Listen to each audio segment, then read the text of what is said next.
मेहनत का फल और समस्या का हल देर से ही सही पर मिलता ज़रूर है।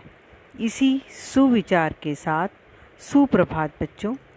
आज की इस वीडियो में हम हमारी व्याकरण पुस्तिका व्याकरण वाटिका के पाठ 16 अलंकार का अध्ययन करेंगे।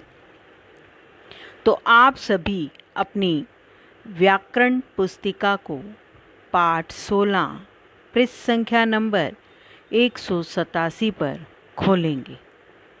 अलंकार। अलंकार क्या है? अलंकार का एक सामान्य अर्थ होता है आभूषण। तो बताया गया है जिस तरह से एक नारी अपनी सुंदरता को बढ़ाने के लिए आभूषणों को प्रयोग में लाती है, उसी प्रकार भाषा को सुंदर बनाने के लिए अलंकारों का प्रयोग किया जाता है। अर्थात जो शब्द काव्य की शोभा को बढ़ाते हैं उन्हें अलंकार कहते हैं। शोभा का अर्थ होता है सुंदरता।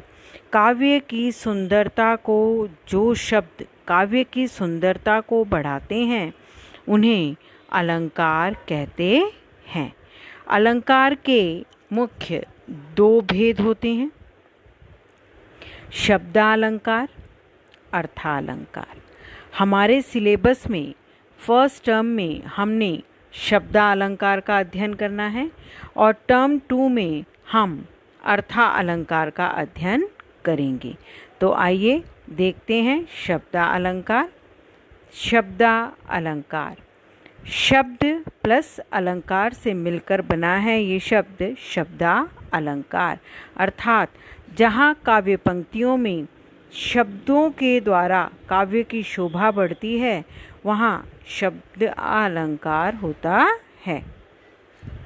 शब्दालंकार के 3 भेद, अनुप्रास अलंकार, यमक अलंकार, श्लेष अलंकार। तो आइए सबसे पहले हम अनुप्रास अलंकार के बारे में पढ़ते हैं। अनुप्रास अलंकार बताया गया है कि अनुप्रास का अर्थ होता है वर्णों की आवृत्ति। वर्णों की आवृत्ति को अनुप्रास कहते हैं। आवृत्ति क्या है? आवृत्ति का अर्थ है किसी वर्ण का एक से अधिक बार आना। अर्थात किसी भी काव्य पंक्ति में एक वर्ण की आवृत्ति जब बार बार होती है और वहाँ स्वर की समानता के बिना भी वर्णों की बार बार आवृत्ति होती है, उसे क्या कहते हैं? अनुप्रास अलंकार। क्या बताया गया है कि वर्ण अर्थात व्यंजन की आवृत्ति एक से अधिक बार होती है, वहाँ स्वरों की समानता आवश्यक नहीं है। आइए इसे हम उदाहरण के द्वारा समझते हैं। मुदित महीपति मंदिर आए। क्या लिखा है? मुदित महीपति मंदिर आए, सेवक सुमंत्र बुलाए। देखिए पहली पंक्ति में म वर्ण की आवृत्ति हुई है, म म म, और दूसरी पंक्ति में स वर्ण आया है, स स। अर्थात एक वर्ण की आवृत्ति एक पंक्ति में एक से अधिक बार हुई है, इसीलिए यहाँ पर अनुप्रास अलंकार है। आपको बताया गया कि जो स्वर हैं उसकी समानता आवश्यक नहीं है। देखिए वर्ण क्या है हमारा? व्यंजन क्या है? म म म, किंतु इनके साथ जुड़ने वाले स्वर यहाँ पर उ, यहाँ अ, यहाँ अंग पंचम वर्ण। तो यहाँ पर स्वर समान नहीं हैं, परंतु व्यंजन म म म म वर्ण की आवृत्ति बार बार हुई है। यहाँ स के साथ ए स्वर है और यहाँ उ स्वर है। यहाँ भी स्वर समान नहीं है परंतु व्यंजन स समान है, इसीलिए यहाँ अनुप्रास अलंकार है। अर्थात व्यंजन जो वर्ण है उसकी आवृत्ति एक से अधिक बार जहाँ होती है वहाँ अनुप्रास अलंकार होता है।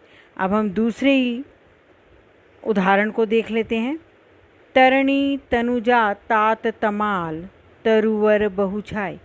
अब इस काव्य पंक्ति में त त त त त त वर्ण की आवृत्ति एक से अधिक बार हो रही है। तो क्या बताया गया है कि जब किसी वाक्य में किसी वर्ण या व्यंजन की एक से अधिक बार आवृत्ति होती है तब वहाँ अनुप्रास अलंकार होता है। तो ये था हमारा अनुप्रास अलंकार। चलिए अब हम देखते हैं यमक अलंकार। यमक क्या है?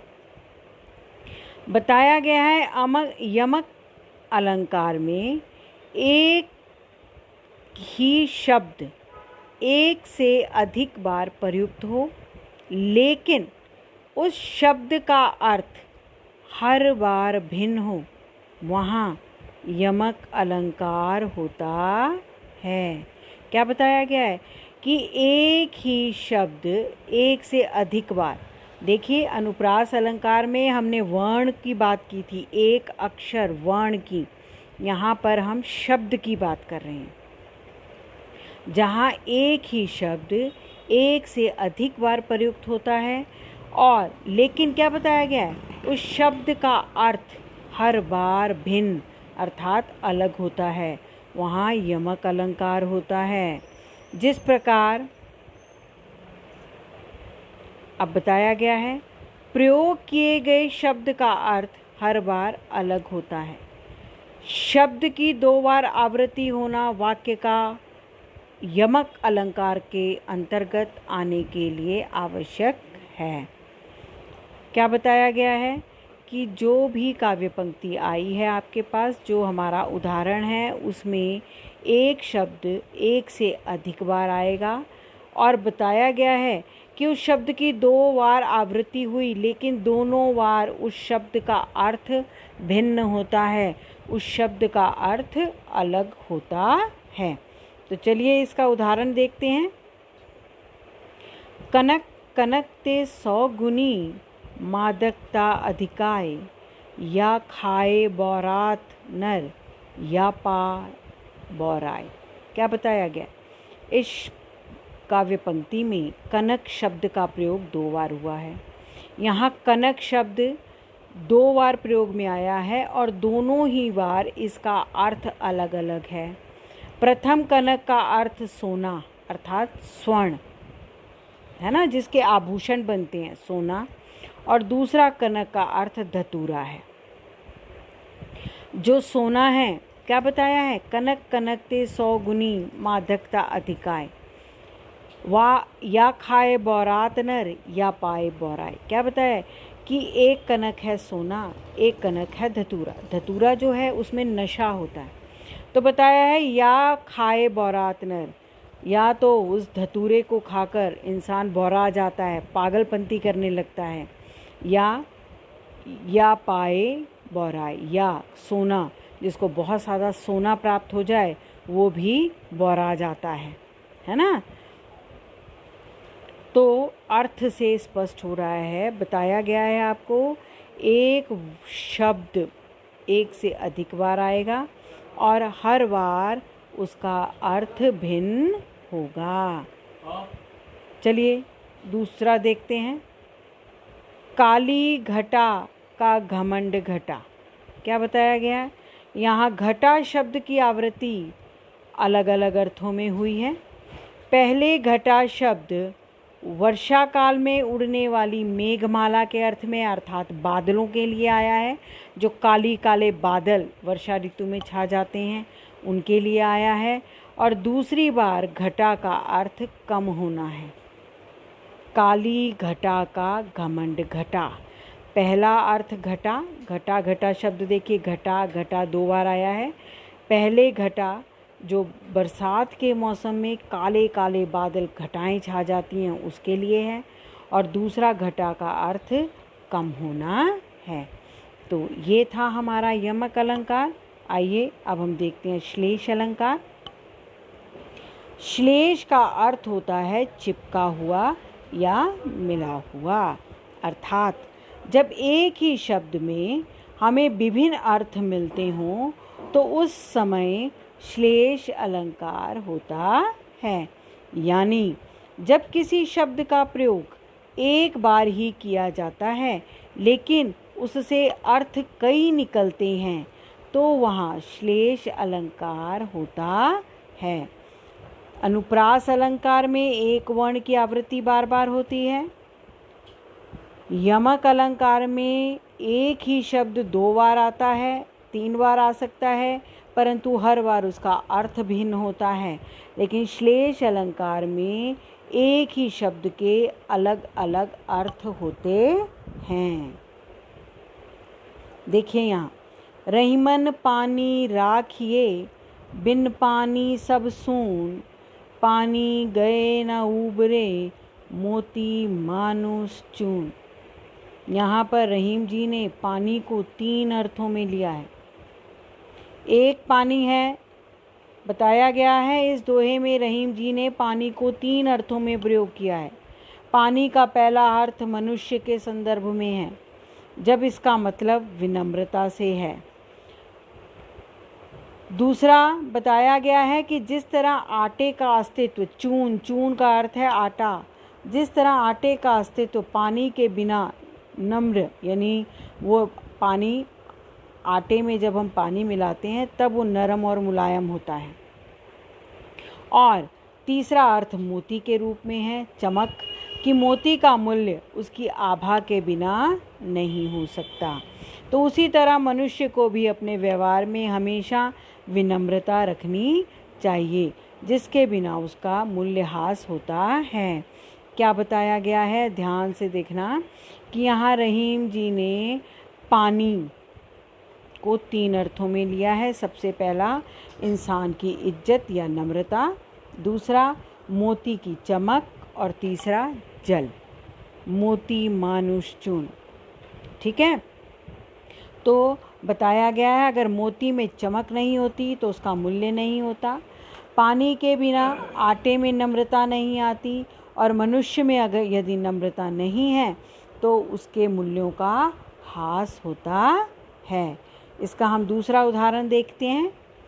जे रहीम गति दीप की, कुल कपूत गति सोए, बारे उजियारो करे, बड़े अंधेरो होए। इस उदाहरण में रहीम जी ने दिए एवं कुपुत्र के चरित्र को एक जैसा दर्शाने की कोशिश की है। क्या बताया रहीम जी ने कि जे रहीम गति दीप की, जैसी गति दीप की होती है, कुल के कपूत की गति भी वैसी ही होती। कपूत अर्थात बुरे आचरण वाला पुत्र। बारे उजियारो करे, जब घर में पुत्र का जन्म होता है घर में खुशियाँ छाती हैं। जब हम दीपक को जलाते हैं तो वो उजियारा देता है। बढ़े अंधेर हुए, बढ़े का अर्थ है बुझ जाना। जब दीपक बड़ा होता है अर्थात दीपक की लौ जैसे जैसे बढ़ती है और धीरे धीरे क्या हो जाता है, वहाँ अंधेरा हो जाता है, दीपक बुझ जाता है। बड़ा होना, बुझ जाना। लेकिन क्या बताया गया है, कुपुत्र के संदर्भ में बढ़ने से मतलब है कुपुत्र का बड़े हो जाना, और जैसे जैसे उसके बुरे आचरण वाला पुत्र बड़ा होता है उस कुल में अंधेरा छा जाता है, अर्थात उस कुल में दुखों का पहाड़ टूट पड़ता है। तो ये थे हमारे अलंकार। आशा है आप सभी को समझ आ गए होंगे। धन्यवाद।